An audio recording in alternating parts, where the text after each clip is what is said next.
إن الحمد لله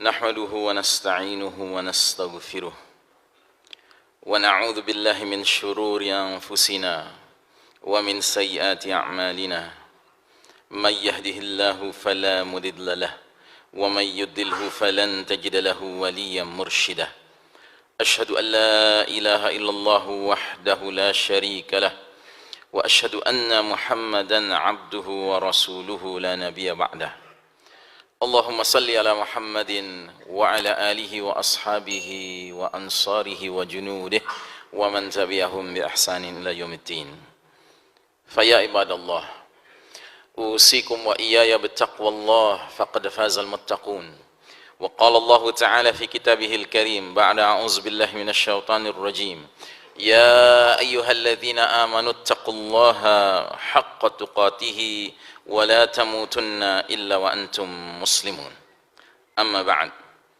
Sidang Jumat rahimakumullah, segala puja dan puji, keagungan, kemuliaan, kecintaan dan ketaatan marilah kita serahkan kepada pemilik sejatinya, Allah Subhanahu wa taala. Salawat salam sejahtera marilah senantiasa kita doakan semoga tercurah kepada manusia pilihan, Imamul Muttaqin, pemimpin orang-orang bertakwa, sekaligus Qaidil Mujahidin, panglima para mujahid yang sejati, Nabiullah Muhammad sallallahu alaihi wasallam, keluarganya, sahabatnya dan para pengikutnya yang setia hingga akhir zaman, dan semoga kita termasuk umatnya yang senantiasa dirahmati Allah Ta'ala. Amin ya rabbal alamin. Sidang Jumat rahimakumullah, di dalam surah Ali Imran 140 Allah Ta'ala berfirman, iyamsaskum qarhun faqad massal qawma qarhum mithluh wa tilkal ayyamu nudawiluha bainan nas wal ya'lamallahu alladhina amanu wa yattakhidha minkum syuhada wallahu la yuhibbuz zalimin. Artinya, jika kalian umat Islam pada perang Uhud mendapat luka, derita, kekalahan, maka mereka pun kaum musyrikin Quraisy, kaum kafir, pada perang Badar mendapat luka, derita dan kekalahan yang serupa.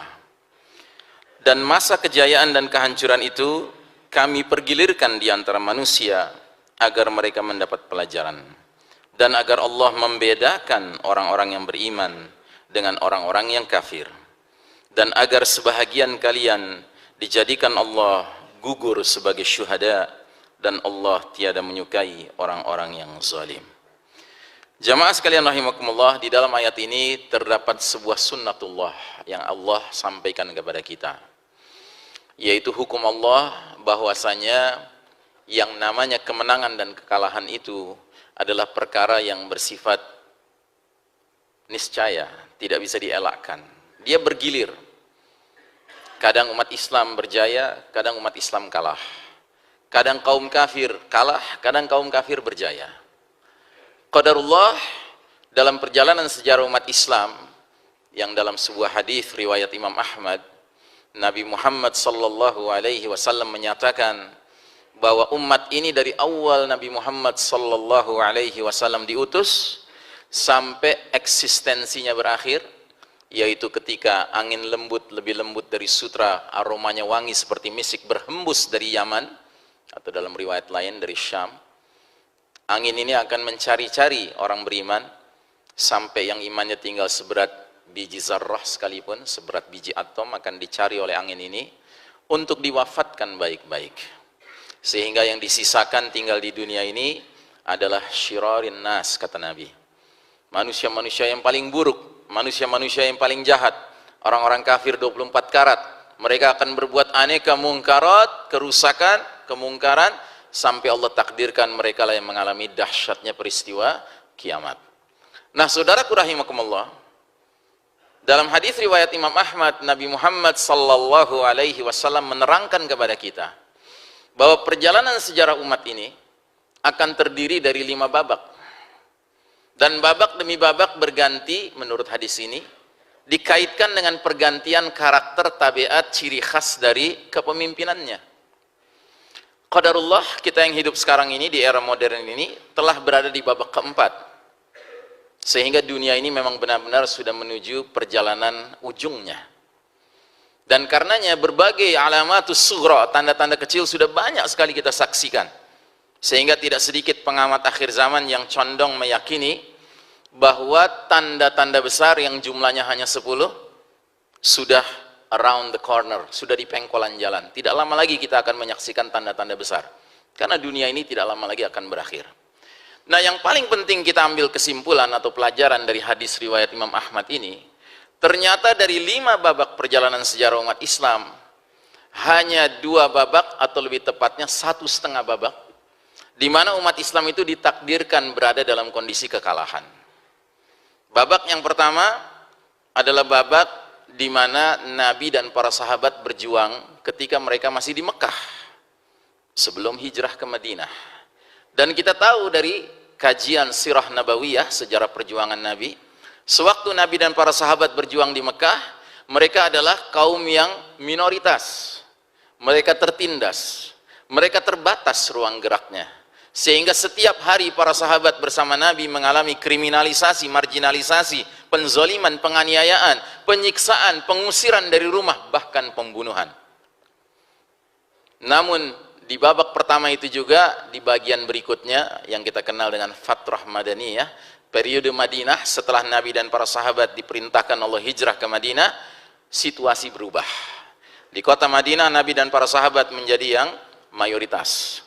Mereka memiliki kendali atas situasi dan kondisi, sehingga kaum-kaum kafir di luar kaum muslimin berada di bawah kendali Nabi dan para sahabat. Dan Masya Allah, dengan izin Allah, hanya dalam tempo 10 tahun kota Madinah menjadi Madinah Al-Munawwarah, menjadi kota yang bercahaya dan cahayanya bersinar, ya, menyinari seluruh jazirah Arab. Sehingga yang tadinya masyarakat jazirah Arab tenggelam di dalam zulumatil jahiliyah, kegelapan jahiliyah, hidup di bawah naungan nurul Islam, cahaya Islam. Yang tadinya masyarakat jazirah Arab tenggelam di dalam kesesatan syirik, mereka hidup di atas tauhid. Masya Allah. Nah, ini satu-satunya babak selain babak yang satu lagi akan kita jelaskan, di mana Nabi dan para sahabat kaum muslimin berada dalam kondisi kekalahan, yaitu di Mekah. Sedangkan babak yang berikutnya yang selain daripada babak 1 Said A ini adalah babak keempat, babak yang kita jalani sekarang ini. Nabi mengatakan bahwa babak keempat ini dijuluki sebagai babak kepemimpinan mulkan jabarian, para penguasa yang memaksakan kehendak mereka, mengabaikan kehendak Allah dan Rasulnya, bahkan menyingkirkan aturan main Allah dan Rasulnya. Karenanya saudaraku rahimakumullah, kalau kita umat Islam hari ini merasakan begitu banyak kriminalisasi, marginalisasi, penganiayaan, penyiksaan, pembunuhan bahkan terhadap kaum muslimin di berbagai penjuru dunia, ini adalah bagian dari sunnatullah, skenario akhir zaman yang Allah sedang takdirkan pada kita. Karenanya tadi ayatnya kami bacakan, Allah menjadikan bergiliran kemenangan dan kekalahan itu agar kita bisa dilihat siapa yang beriman, siapa yang benar-benar ingin kebaikan dan kebenaran bagi dirinya di akhirat dan di dunia dan bagi umat ini. Saudara sekalian rahimakumullah, banyak hadis menggambarkan era yang kita hadapi sekarang ini. Di antaranya misalnya hadis yang sangat masyhur, riwayat Imam Bukhari ada, riwayat Muslim ada, riwayat Imam Ahmad juga ada. Nabi bersabda, "Badiru bil a'mali fitanan ka qita'il lailil muslim." Segeralah kalian beramal sebelum datangnya fitnah yang begitu banyak. Ka qita'il lailil muslim, laksana malam yang gelap gulita. Jadi Nabi sudah menggambarkan era yang kita jalani sekarang ini seperti malam yang gelap gulita. Kenapa Nabi menggambarkannya seperti demikian? Karena hanya di era inilah kita tidak boleh menyalakan lentera Rabbani, lentera yang datang dari Allah Ta'ala. Kita dipaksa untuk menggunakan lampu tempel, man-made products, ya, buatan manusia, yang kemudian dipromosikan sebagai sumber cahaya, sumber penerangan, sebagai sebab persatuan dan kesatuan, padahal ini adalah dusta. Lentera Rabbani adalah lentera yang sesungguhnya yang akan menimbulkan cahaya yang luar biasa. Apa itu lentera Rabbani? Al-Quran. Allah Ta'ala berfirman, Alif Lam Ra, kitabun anzalnahu ilaika litukhrijan nas minaz zulumati ilan nur biizni rabbihim ila siratil azizil hamid. Alif Lam Ra, kitab Al-Quran ini kami turunkan kepada engkau Muhammad agar engkau mengeluarkan manusia dari kegelapan menuju cahaya yang terang benderang dengan izin Rabb mereka menuju jalan Allah yang maha perkasa lagi maha terpuji. Tapi hari ini tidak ada jengkal bumi, bahkan bahkan milik kaum muslimin yang diperkenankan menggunakan lentera Rabbani ini sebagai ideologinya, sebagai jalan hidupnya, sebagai sumber nilai, sumber norma, bahkan sumber hukumnya. Tidak ada. Sehingga kita harusnya bertanya kepada diri kita sendiri, sampai kapan kita akan biarkan situasi ini? Sampai kapan kita terus-menerus berpura-pura menggunakan lampu tempel yang kita cari-cari kecocokannya dengan lentera Rabbani ini? Yang kita sendiri umat Islam kemudian ikut serta dalam permainan lampu tempel ini dengan mengatakan lampu tempel ini cocok dengan Islam. Ayat pertamanya cocok dengan Qul huwallahu ahad, ayat keduanya cocok dengan ini, ayat ketiganya cocok dengan itu, padahal hakikatnya dia bukan lampu yang datang dari Allah Ta'ala. Sehingga bagaimana dia akan menimbulkan cahaya yang terang benderang? Tidak mungkin. Dia adalah man-made products, buatan manusia. Saudaraku rahimakumullah, selanjutnya bahkan Nabi mengatakan dalam hadis yang sama tadi, yusbihur rajulu mu'minan wa yumsi kafiran, au yumsi mu'minan wa yusbihu kafiran, yabi'u dinahu bi'aradin minad dunya. Di era yang gelap gulita itu, kata Nabi, di pagi hari seseorang masih beriman, sore harinya dia menjadi kafir. Atau sore harinya dia masih beriman, pagi harinya dia menjadi kafir. Dia rela menjual agamanya demi kenikmatan dunia. Jadi saudaraku rahimakumullah, Allah mentakdirkan kita hidup di babak keempat ini, the darkest chapter of the Islamic history, babak paling kelam dalam sejarah umat Islam, di mana di babak ini Nabi sudah peringatkan 15 abad yang lalu, ancaman bagi umat Islam bukan lagi sekedar terjerembab di dalam dosa kecil, bahkan bukan dosa besar, tetapi dosa yang Nabi menggambarkannya, pagi masih beriman, sore kafir. Dosa apa namanya? Inilah yang para ulama menyebut sebagai dosa nawaqidul iman, pembatal keimanan. Nawaqidul Islam, pembatal keislaman. Nawaqidus syahadatain, pembatal dua kalimat syahadat. Dan cilakanya, tidak sedikit umat Islam yang hari ini terlibat dalam dosa ini sambil tidak menyadari dia telah terlibat dalam dosa yang telah membatalkan imannya. Karenanya saudaraku rahimakumullah, kita perlu memberi contoh apa ini pembatal keimanan. Salah satu contohnya adalah seorang muslim dengan tenangnya mengatakan semua agama sama, semua agama baik, semua agama benar. Ketahuilah, kalimat sesederhana ini sudah cukup mengantarkan orang itu nawaqidul iman, batal imannya. Loh, dari mana Ustaz tahu? Ya tentu dari dalil. Misalnya dalil apa? Surat Ali Imran 19, Allah Ta'ala menyatakan, inna dina indallahil Islam. Sesungguhnya din, agama, jalan hidup yang Allah ridhai hanyalah Islam. Bagaimana mungkin seorang muslim yang membaca Al-Quran ketemu dengan ayat ini, kemudian dia merasa dirinya lebih cerdas dari Allah Ta'ala, dia merasa lebih bijaksana dari Allah Ta'ala, sehingga dia berani mengatakan semua agama sama, padahal tidak ada ayatnya di mana Allah mengatakan sesungguhnya Allah ridho dengan semua agama. Tidak ada. Allah hanya ridho pada satu. Nggak puas dengan ayat ini, masih ada ayat yang lain. Ali Imran 85, Allah Ta'ala berfirman, wa may yabtaghi ghairal islami dinan falan yuqbala minhu wa huwa fil akhirati minal khasirin. Barang siapa mencari selain Islam sebagai din, jalan hidup, agama, maka tidak akan diterima oleh Allah Ta'ala dan dia di akhirat tergolong orang-orang yang merugi. Nggak puas dengan ayat ini, masih ada ayat lain lagi, surat Al-Hijr ayat kedua, di mana Allah Ta'ala berfirman, rubama yawaddul ladzina kafaru law kanu muslimin. Kelak nanti di akhirat, orang-orang kafir itu seringkali menginginkan, mengandaikan waktu di dunia mereka menjadi muslim. Artinya apa? Mereka menyesal telah memilih selain Islam sebagai jalan hidup. Bagaimana Anda mengatakan semua agama sama? Tetapi kenapa ada umat Islam yang hari ini dengan mudahnya mengucapkan kalimat seperti ini? Karena dahsyatnya ghazwul fikri, perang pemikiran, perang ideologi yang dilansir oleh musuh-musuh Islam yang memang Allah sedang izinkan memimpin dunia hari ini.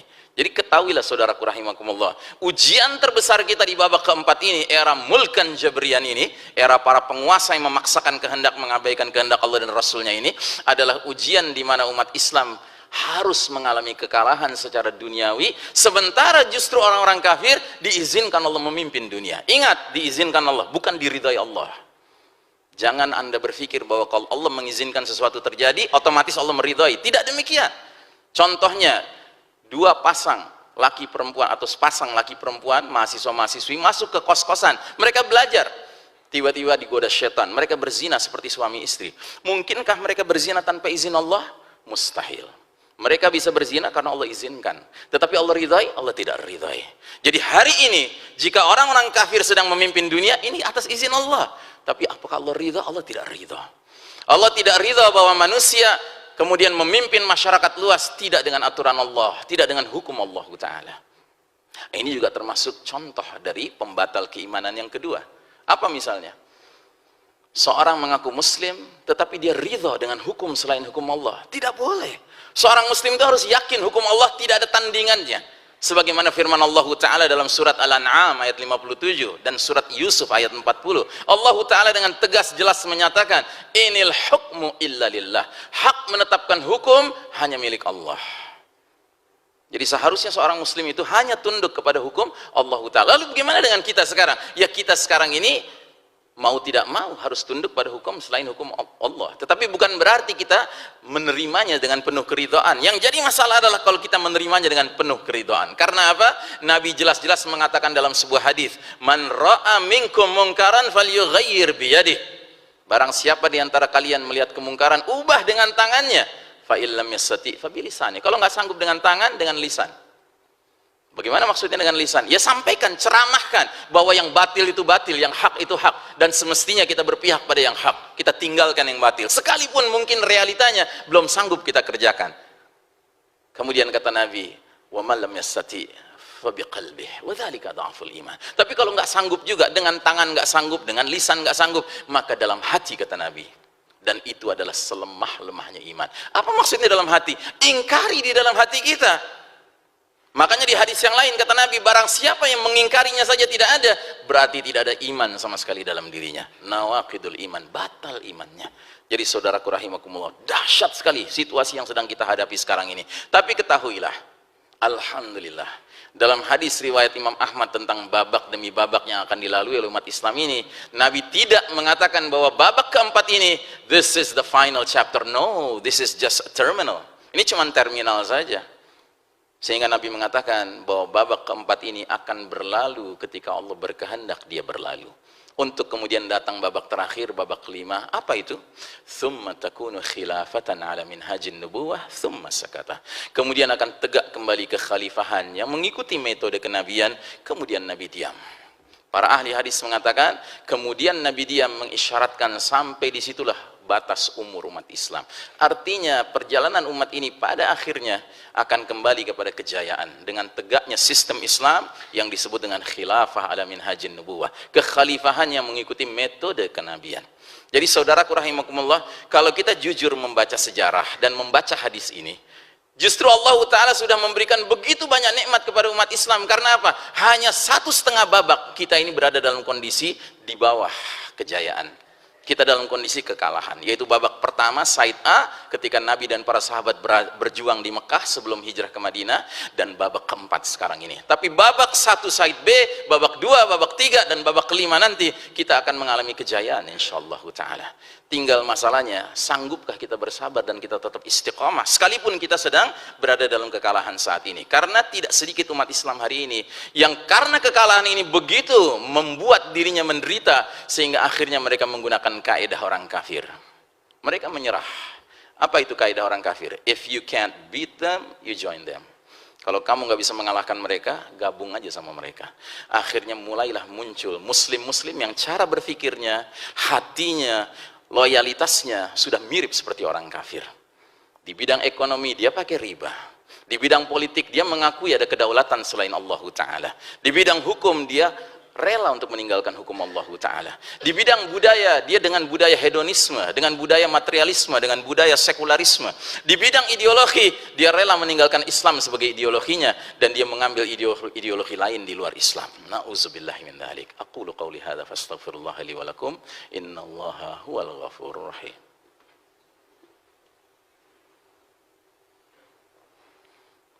Alhamdulillah. Wassalatu wassalamu ala rasulillahi wa ala alihi wa sahbihi wa mawalah. Faya ibadallah, usikum wa iyaya bittaqwallah, faqad fazal muttaqun. Wa qala Allah ta'ala fi kitabihil karim ba'da a'udzubillahi minasyaitonir rajim.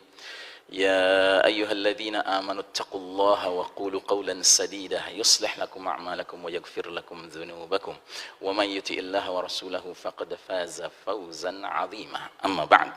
Sidang Jumat rahimakumullah. Babak keempat yang sedang kita jalani sekarang dijelaskan juga oleh Nabi dalam sebuah hadis yang lain. Hadis ini sahih. Riwayat Bukhari ada, riwayat Muslim ada. Nabi bersabda, "La tattabi'unna sunanal ladzina min qablikum shibran bisyibrin wa dhira'an bidhira'in hatta law dakhalu fi juhri dabbin lattaba'tumuhum." Sungguh kalian umat Islam kelak nanti benar-benar akan mengikuti cara hidup, way of life, jalan hidup orang-orang sebelum kalian, sejengkal demi sejengkal, sehasta demi sehasta, sehingga sekiranya mereka yang kalian ikuti itu masuk lubang biawak sekalipun, kalian terus mengikuti mereka. Para sahabat bertanya-tanya, "Ya Rasulullah, al-Yahuda wan Nasara?" Ya Rasulullah, apakah yang kau maksud yang akan diikuti oleh umat Islam di akhir zaman itu adalah kaum Yahudi dan Nasrani? Nabi menjawab dengan satu kata yang singkat namun padat, "Faman," yang artinya who else? Siapa lagi kalau bukan mereka? Para sahabat ketika mendengar hadis ini, mereka tercengang. Mereka tercengang bukan karena tidak percaya dengan Nabi. Mereka yakin Nabi tidak pernah berdusta. Tetapi yang membuat mereka tercengang adalah mereka heran. Kok bisa kejadian ya? Umat ahli Quran ini ngekor sama umat ahli Taurat, ahli Injil. Ini bagaimana ceritanya? Padahal Taurat dan Injil tidak ada jaminan garansi keasliannya dipelihara oleh Allah Ta'ala. Sedangkan Al-Quran satu-satunya kitabullah yang dijanjikan oleh Allah tidak akan berubah. Jangankan satu kata, satu huruf pun tidak akan berubah. Inna nahnu nazzalna dzikra wa inna lahu lahafidhun. Sesungguhnya kamilah yang mewahyukan Al-Quran dan sesungguhnya kamilah yang akan memeliharanya. Tapi para sahabat tercengang mendengar akan terjadinya suatu situasi kondisi dunia di mana umat Islam ini ngekor sama Yahudi dan Nasrani. Para sahabat dulu boleh bingung, para sahabat dulu boleh tercengang. Nah, kita yang hidup di era sekarang ini, Pak, di babak keempat ini, babak yang paling kelam dalam sejarah umat Islam ini, bukan saja mengerti hadis ini, Pak, kita yang mengalami. Bukankah semenjak keruntuhnya kekhalifahan yang terakhir, yaitu Kesultanan Utsmani Turki pada tahun 1924 Masehi, 1342 Hijriah, kemudian negeri-negeri kaum muslimin menjadi centang perenang, dan kemudian Allah Ta'ala izinkan the Europeans and the Americans lead the world. Pihak Barat, Eropa, Amerika yang memimpin dunia. Sehingga dengan kata lain, semenjak saat itu, dunia ini digenggam oleh kekuatan the Judeo-Christian Society, masyarakat Yahudi Nasrani, dengan peradaban mereka yang sangat sekularistik dan materialistik ini. Karenanya hari ini, mencari muslim yang ke barat-baratan, ke Yahudi-Yahudian, ke Nasrani-Nasranian, mudahnya luar biasa. Bahkan saking mudahnya kita harus khawatir kalau kita sedang sisiran di depan cermin, jangan-jangan dia pun termasuk yang sudah menjadi korban kebarat-baratan. Saudaraku rahimakumullah, namun kami khatib wajib mengingatkan bahwa sesungguhnya ini bukan situasi yang bakal berlangsung terus-menerus, sehingga ada futurolog dari Amerika, keturunan Jepang, yang mengatakan bahwa dunia akan berakhir dengan kemenangan bagi demokrasi dan kapitalisme. No, this is a lie. This is a great lie. Ini adalah kebohongan yang besar. Nabi Muhammad SAW tidak pernah berdusta. Ma yantiqu anil hawa in huwa illa wahyun yuha. Apapun yang diucapkan Muhammad SAW bukanlah produk hawa nafsunya. Semua yang diucapkannya adalah bimbingan dari Allah Subhanahu wa Ta'ala. Dan di dalam hadis riwayat Imam Ahmad tentang periodisasi perjalanan sejarah umat Islam, Nabi jelas mengatakan bahwa babak yang sedang kita jalani sekarang ini bukan final chapter, bukan babak terakhir. Kita akan menjelang babak kelima. Apa itu babak kelima? Tegaknya kembali sistem Islam. Karenanya saudaraku rahimakumullah, mulai dari sekarang kita harus memainkan peranan kita dengan cara apa? Mintalah kepada Allah Ta'ala. Kalau memang kita ingin hidup di bawah naungan Islam yang sebenarnya, yang semestinya, minta kepada Allah semoga kita diizinkan, dipanjangkan umur kita menyaksikan dan ikut menjemput babak kelima itu. Tapi kalaupun kita tidak berhasil mengalami masa itu, tidak masalah. Yang penting posisi kita bukan mendukung babak keempat ini. Posisi kita tidak ikut-ikutan teriak-teriak untuk menyatakan bahwa sistem ini sudah harga mati. Tidak. Kita akan mengatakan ini bukan sistem yang ideal. Ini sistem yang bermasalah. Saudaraku rahimakumullah, mudah-mudahan dengan keyakinan kita, dengan doa-doa kita, Allah akan izinkan kita mencicipi, ikut berjuang menjemput babak kelima. Dan sebelum itu terjadi, perlu disadari bahwa prinsip di dalam kita berpindah dari babak keempat ke babak kelima adalah prinsip yang harus mengikuti contoh Nabi dan para sahabat. Tidak mungkin kita meninggalkan babak yang penuh kezaliman sekarang ini menuju babak penuh keadilan kelak nanti dengan mentalitas ingin jalan-jalan di taman bunga sambil nyanyi-nyanyi main gitar. Mustahil. Mau tidak mau kita harus meneteskan air mata kita, keringat kita, bahkan darah kita. Kenapa? Karena begitulah Nabi dan para sahabat dahulu kala berjuang. darah mereka menetes, keringat mereka menetes, air mata mereka menetes, ya. Kalau dalam bahasa Al-Qur'annya ada 3 pilar yang kita harus siap untuk wujudkan agar kita bisa ikut merebut, menjemput babak kelima itu. Apa itu 3 pilar itu? Pertama, al-iman. Yang kedua, al-hijrah. Yang ketiga, al-jihadu fi sabilillah. Amanu wa hajaru wa jahadu fi sabilillah. Ya, kita beriman dan kita kokohkan iman kita, dan kita terus harus bertanya, apakah iman kita ini sudah baik dan benar, atau jangan-jangan iman kita ini masih iman yang campur aduk antara syirik dan tauhid. Nauzubillah min dzalik. Setelah itu mari kita berhijrah. Hijrah ini ada 2 tahapan. Ada hijrah yang sifatnya maknawi, hijrah yang sifatnya moralitas, intelektualitas, spiritualitas, kita berhijrah dari yang buruk menuju yang baik. Tetapi ada hijrah, yaitu hijrah geografis, yang cepat atau lambat kita harus mengalami hijrah geografis itu. Kemana kita hijrahnya, Ustadz, kalau geografis di era modern ini? Ke tempat di mana pemimpin kita akan muncul. Siapa pemimpin kita? Pemimpin kita adalah salah satu tanda akhir zaman yang munculnya di sela-sela tanda-tanda besar, yaitu Al-Mahdi. Dan sudah banyak ulama-ulama akhir zaman yang mengatakan tampaknya kemunculan Al-Mahdi is very close, sudah sangat dekat. Karena apa? Ciri-ciri kemunculannya sudah muncul. Lalu kemana kita hijrahnya? Secara umum kita hijrahnya ke Syam.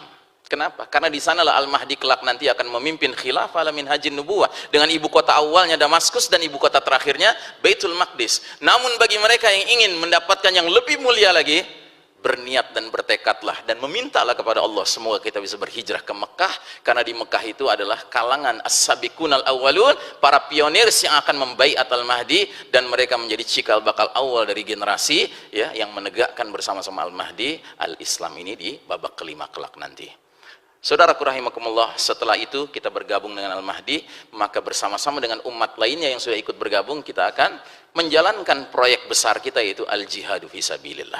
Saudaraku rahimakumullah, mudah-mudahan khatib apa yang kami sampaikan hari ini menjadi manfaat dunia dan akhirat bagi kita bersama, karena sesungguhnya hari ini banyak sekali orang yang putus asa untuk memperjuangkan Islam, padahal justru kita sudah mendekati saat-saat yang sangat menentukan perpindahan kita dari babak keempat ke babak kelima.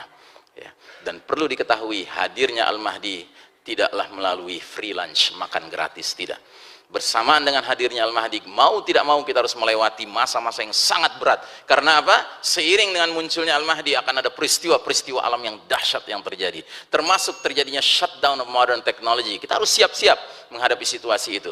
Karenanya berbagai hadis tentang peperangan yang dipimpin Al-Mahdi kelak nanti mengisyaratkan kita menggunakan kembali sarana-sarana seperti masa lalu. Kita berkuda kembali, kita menggunakan pedang, tombak, panah, ya, dan seterusnya. Karenanya saudaraku rahimakumullah, Nabi bersabda, wa'udtum min haitsu bada'tum. 3 kali Nabi mengucapkan kalimat yang sama ini. Kalian akan kembali kepada situasi seperti sedia kala. Sekali lagi, mudah-mudahan Allah Ta'ala menjadikan kita hamba-hambanya yang benar-benar beriman, bertakwa, dan tetap memiliki optimisme sekalipun kita sedang hidup dalam kondisi gelap gulita hari ini. Tetapi sesungguhnya ini bukan kegelapan yang abadi, ini kegelapan yang sementara, untuk menguji kesabaran kita. Innallaha wa malaikatahu yusalluna 'alan nabi ya ayyuhalladzina amanu shallu 'alaihi wa sallimu tasliman. Allahumma shalli 'ala Muhammad wa 'ala ali Muhammad kama shallaita 'ala Ibrahim wa 'ala ali Ibrahim innaka Hamidum Majid. Allahumma barik 'ala Muhammad wa 'ala ali Muhammad kama barakta 'ala Ibrahim wa 'ala ali Ibrahim innaka Hamidum Majid. Allahumma ighfir lil muslimin wal muslimat wal mu'minina wal mu'minat al ahya'i minhum wal amwat ya sami'un qaribun mujibud da'wati ya qadiyal hajat. Rabbana ighfir lana wa إخواننا الذين سبقونا بالإيمان ولا تجعل في قلوبنا غلا للذين آمنوا ربنا إنك رؤوف رحيم. اللهم اغفر لي ولوالدي وارحمهما كما ربياني صغيرا. ربنا هب لنا من أزواجنا وذرياتنا قرة أعين واجعلنا للمتقين إماما. اللهم أعز الإسلام والمسلمين، اللهم أذل الشرك والمشركين، اللهم انصر المسلمين المظلومين المستضعفين في كل مكان وفي كل زمان، خاصة في فلسطين، في غزة، في سوريا، في الشام، في ميانمار، وفي زنجان، وفي إندونيسيا، وفي كل مكان وفي كل زمان برحمتك يا أرحم الراحمين. اللهم انصر إخواننا المؤمنين المخلصين الموحدين المجاهدين في سبيل الله في كل مكان وفي كل زمان. اللهم إنا نعوذ بك من عذاب جهنم ومن عذاب القبر ومن فتنة المحيا والممات ومن شر فتنة المسيح الدجال. ربنا آتنا في الدنيا حسنة وفي الآخرة حسنة وقنا عذاب النار والحمد لله رب العالمين. Inna Allah ya'muru bil adli wal ihsan wa ita'i dzil qurba wa yanha 'anil fahsya'i wal munkari wal baghi ya'idzukum la'allakum tadhakkarun wa la dzikrullahi akbar wa aqimis shalah.